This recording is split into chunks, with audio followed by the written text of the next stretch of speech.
ಇತ್ತೀಚೆಗಷ್ಟೇ ಬಿಡುಗಡೆಯಾಗಿರುವ the Sabarmati report ಚಿತ್ರವನ್ನ ಇವತ್ತು ಖುದ್ದು ಪ್ರಧಾನಿ ನರೇಂದ್ರ ಮೋದಿ ವೀಕ್ಷಣೆ ಮಾಡಲಿದ್ದಾರೆ. ದೆಹಲಿಯಲ್ಲಿ ಸಂಜೆ 4 ಗಂಟೆ ಸುಮಾರಿಗೆ ಈ ಚಲನಚಿತ್ರವನ್ನ ವೀಕ್ಷಣೆ ಮಾಡಲಿದ್ದಾರೆ ಪ್ರಧಾನಿ ನರೇಂದ್ರ ಮೋದಿ. ದಿ ಸಾಬರಮತಿ ರಿಪೋರ್ಟ್ ಚಲನಚಿತ್ರ ವೀಕ್ಷಣೆಯನ್ನ ದೆಹಲಿಯಲ್ಲಿ ಮಾಡಲಿದ್ದಾರೆ. ದೆಹಲಿಯ ಬಾಲಯೋಗಿ ಆಡಿಟೋರಿಯಂನಲ್ಲಿ ಸ್ಕ್ರೀನಿಂಗ್ ಇದೆ, ವಿಶೇಷ ಸ್ಕ್ರೀನಿಂಗ್. ಪ್ರಧಾನಿ ನರೇಂದ್ರ ಮೋದಿ ಅವರಿಗೆ ಸ್ಪೀಕರ್ ಓಂ ಬಿರ್ಲಾ ಹಾಗೆ ಕೇಂದ್ರ ಸಚಿವ ಸಂಪುಟದ ಕೆಲ ಸಹೋದ್ಯೋಗಿಗಳು ಕೂಡ ಸಾಥ್ ನೀಡಲಿದ್ದಾರೆ. ಗೋದ್ರಾ ಗಲಭೆಯ ನೈಜ ಕಥೆಯನ್ನು ಆಧರಿಸಿ ಮಾಡಲಾಗಿರುವ ಚಲನಚಿತ್ರ ಇದು ದಿ ಸಾಬರಮತಿ ರಿಪೋರ್ಟ್.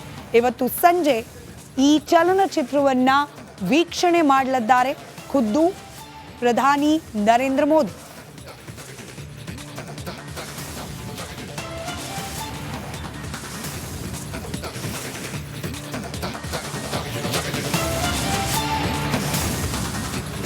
ವಕೀಲೆ ಕಮ್ ಉದ್ಯಮಿ ಜೀವ ಆತ್ಮಹತ್ಯೆ ಪ್ರಕರಣಕ್ಕೆ ಸಂಬಂಧಪಟ್ಟಂತೆ ಇದೀಗ ಡಿವೈಎಸ್ಪಿ ಕನಕಲಕ್ಷ್ಮಿ ವಿಚಾರಣೆ ತೀವ್ರ ಸ್ವರೂಪದಲ್ಲಿ ನಡೀತಾ ಇದೆ. ಡಿವೈಎಸ್ಪಿ ಕನಕಲಕ್ಷ್ಮಿಗೆ ಸಿಸಿಬಿ ಅಧಿಕಾರಿಗಳಿಂದ ವಿಚಾರಣೆಯನ್ನ ನಡೆಸಲಾಗ್ತಾ ಇದೆ.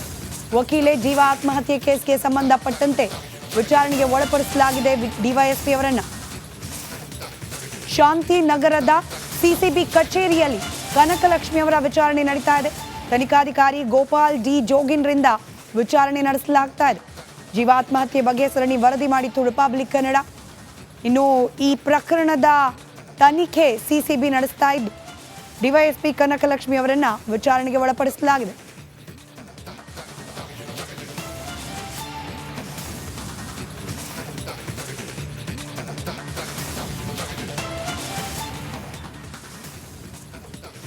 ಇನ್ನು ರೇಣುಕಾಸ್ವಾಮಿ ಕೊಲೆ ಪ್ರಕರಣಕ್ಕೆ ಸಂಬಂಧಪಟ್ಟ ಆರೋಪಿ ದರ್ಶನ್ ಮೆಡಿಕಲ್ ಬೇಲ್ ಮೇಲೆ ಆಚೆ ಇದ್ದಾರೆ. ಈ ಮೆಡಿಕಲ್ ಬೇಲ್ನ ಅವಧಿ ಮುಕ್ತಾಯವಾಗೋಕೆ ದಿನಗಣನೆ ಪ್ರಾರಂಭವಾಗಿದೆ. ಇದರ ಬೆನ್ನಲ್ಲೇ ಇದೀಗ ಬಿಜಿಎಸ್ ಆಸ್ಪತ್ರೆಗೆ ದಾಖಲಾಗಿರುವ ದರ್ಶನ್ ಅವರ ಫೋಟೋ ಒಂದು ಲೀಕ್ ಆಗಿದೆ. ಫೋಟೋ ಲೀಕ್ ಹಿಂದೆ ಕೂಡ ರಣತಂತ್ರ ಇದೆಯಾ?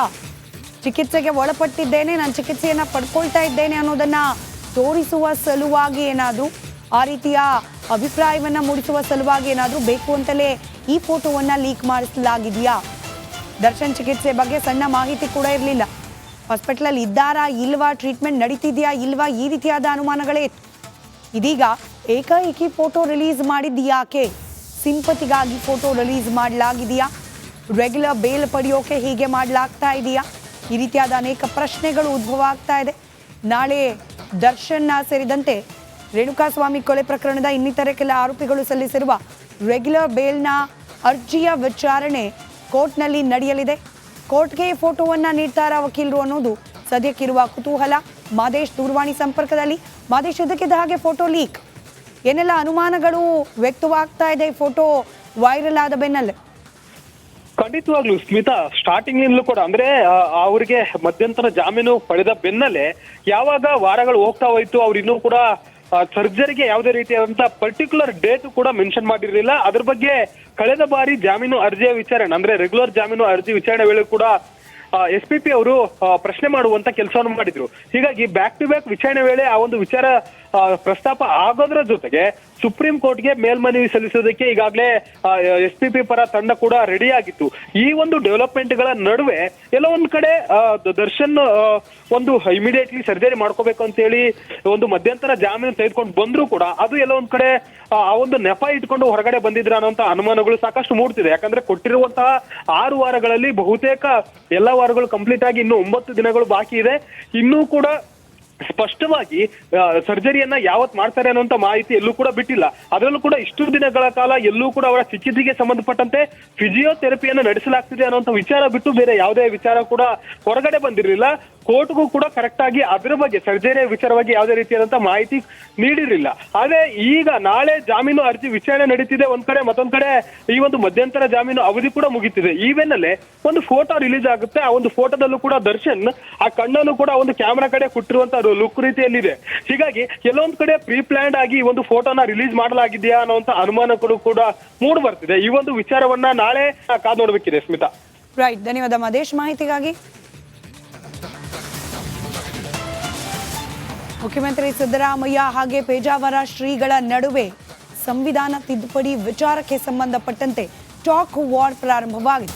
ಪೇಜಾವರ ಶ್ರೀಗಳು ಹಿಂದೊಮ್ಮೆ ಮಾಡಿದ ಸಾರ್ವಜನಿಕ ಸಭೆಯೊಂದರ ಭಾಷಣವನ್ನು ಉಲ್ಲೇಖ ಮಾಡಿ ಮುಖ್ಯಮಂತ್ರಿ ಸಿದ್ದರಾಮಯ್ಯನವರು ಶ್ರೀಗಳು ಸಂವಿಧಾನದ ಬಗ್ಗೆ ಮಾತನಾಡಬಾರದು ಅನ್ನೋ ರೀತಿಯ ಹೇಳಿಕೆಯನ್ನು ನೀಡಿದರು. ಇದಕ್ಕೆ ಇದೀಗ ಪೇಜಾವರ ಶ್ರೀಗಳು ಪ್ರತಿಕ್ರಿಯೆ ನೀಡಿದ್ದಾರೆ. ಸಂವಿಧಾನ ಬದಲಿಸಬೇಕು ಅಂತ ಹೇಳಿ ನಾನು ಎಲ್ಲೂ ಕೂಡ ಮಾತನಾಡಿಲ್ಲ. ರಾಜ್ಯಪಾಲರಿಗೆ ಕೊಟ್ಟ ಪ್ರತಿಯಲ್ಲೂ ಮಾತಿನ ಉಲ್ಲೇಖ ಇಲ್ಲ. ನಾನು ಆಡದ ಮಾತಿಗೆ ಸುಳ್ಳಾರೋಪ ಮಾಡಲಾಗ್ತಾ ಇದೆ. ಮುಖ್ಯಮಂತ್ರಿಗಳು ಯಾಕೆ ನನ್ನ ವಿರುದ್ಧವಾಗಿ ಸುಮ್ಮನೆ ಆರೋಪ ಮಾಡ್ತಿದ್ದಾರೋ ಗೊತ್ತಿಲ್ಲ ಅಂತ ಹೇಳಿ ಉಡುಪಿಯಲ್ಲಿ ವಿಶ್ವಪ್ರಸನ್ನ ತೀರ್ಥ ಸ್ವಾಮೀಜಿ ಅವರು ಹೇಳಿಕೆ ನೀಡಿದ್ದಾರೆ. ಸಿದ್ದರಾಮಯ್ಯ ಸರಿಯಾದ ಮಾಹಿತಿ ಪಡೆದು ಮಾತನಾಡಲಿ, ಸಮಾಜ ಒಡೆಯುವ ಕಲಹ ಸೃಷ್ಟಿ ಮಾಡುವ ಕೆಲಸ ಮಾಡಬಾರ್ದು ಎಂದಿದ್ದಾರೆ. ಸಂವಿಧಾನವನ್ನು ಬದಲಿಸಬೇಕು ಅನ್ನುವಂತಹ ಮಾತನ್ನು ನಾವು ಆಡೇ ಇಲ್ಲ. ವಸ್ತುತಸ್ತು ನಾವು ನಮ್ಮ ನಿರ್ಣಯಗಳು ಏನಿದ್ದಾವೆ ಇದು ವಿಶ್ವ ಹಿಂದೂ ಪರಿಷತ್ತಿನ ಮೂಲಕ ಸಂತ ಸಮಾವೇಶ ನಡೆದು ಯಾವುದೋ ಒಬ್ಬ ಸಂತರಲ್ಲ, ಸಮಸ್ತ ವರ್ಗದ ಸಂತರು ಕೂಡ ನೆರೆದು ಮಾಡಿರತಕ್ಕಂಥ ತೀರ್ಮಾನವನ್ನು ನಾವು ಲಿಖಿತ ರೂಪದಲ್ಲಿ ರಾಜ್ಯಪಾಲರಿಗೆ ನೀಡಿದ್ದೇವೆ. ಅದರಲ್ಲಿ ಈ ಮಾತು ಯಾವುದೂ ಇಲ್ಲೇ ಇಲ್ಲ. ಹಾಗಿರುವಾಗ ಆಡದಿರುವ ಮಾತನ್ನು, ಆರೋಪವನ್ನು ಹೊರಿಸಿ ಸಮಾಜದಲ್ಲಿ ಇವತ್ತು ಅನೇಕ ವರ್ಗದ ಜನ ದಂಗೆ ಎದ್ದ ರೀತಿಯಲ್ಲಿ ನಮ್ಮನ್ನು ಪ್ರತಿಭಟಿಸುವ, ಖಂಡಿಸುವ ಕಾರ್ಯವನ್ನು ಮಾಡ್ತಾ ಇದ್ದಾರೆ. ಇದು ಒಬ್ಬ ಜವಾಬ್ದಾರಿಯುತವಾಗಿರತಕ್ಕಂಥ ಸ್ಥಾನದಲ್ಲಿ ಇರತಕ್ಕಂತಹ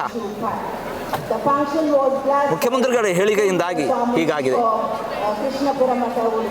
ನಿರಾಧಾರವಾಗಿರತಕ್ಕಂತಹ ಆರೋಪವನ್ನು ಮಾಡುವುದು ಯುಕ್ತ ಅಲ್ಲ.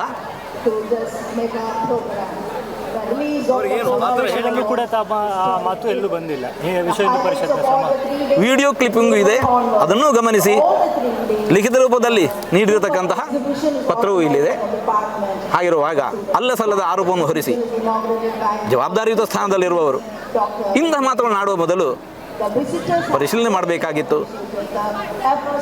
ವರದಿಗಾರರು ಹಾಗೆ ಆಡದೇ ಇರುವ ಮಾತು ಅವರಿಗೆ ಎಲ್ಲಿ ಸಿಕ್ಕಿದೋ ಗೊತ್ತಿಲ್ಲ. ಇಂತಹ ಕಾರ್ಯವನ್ನು, ಸಮಾಜವನ್ನು ಒಡೆಯುವ, ಸಮಾಜದೊಳಗೆ ಪರಸ್ಪರರೊಳಗೆ ಕಲಹವನ್ನು ಹುಟ್ಟಿಸುವ ಕಾರ್ಯವನ್ನು ಯಾರೂ ಮಾಡಬಾರದು. ಸಂವಿಧಾನದ ಬಗ್ಗೆ ತಮಗಿರುವ ಗೌರವವನ್ನು ಯಾವ ರೀತಿ ಪ್ರಕಟಿಸುವುದಕ್ಕೆ ಬಯಸ್ತೀರಿ ಮಾಧ್ಯಮಗಳ ಮುಂದೆ?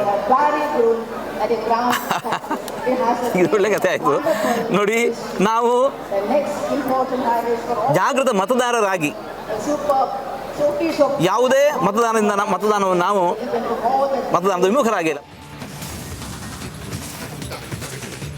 ಪೇಜಾವರ ಶ್ರೀಗಳ ಈ ಒಂದು ಮುನಿಸಿಗೆ ಕಾರಣವಾದ ಸಿದ್ದರಾಮಯ್ಯರವರ ಮಾತೇನು, ಏನು ಹೇಳಿದ್ರು ಸಿದ್ದರಾಮಯ್ಯನವರು ಈ ಹಿಂದೆ ಪೇಜಾವರ ಶ್ರೀಗಳ ಕುರಿತಾಗಿ ಗಮನಿಸಿ.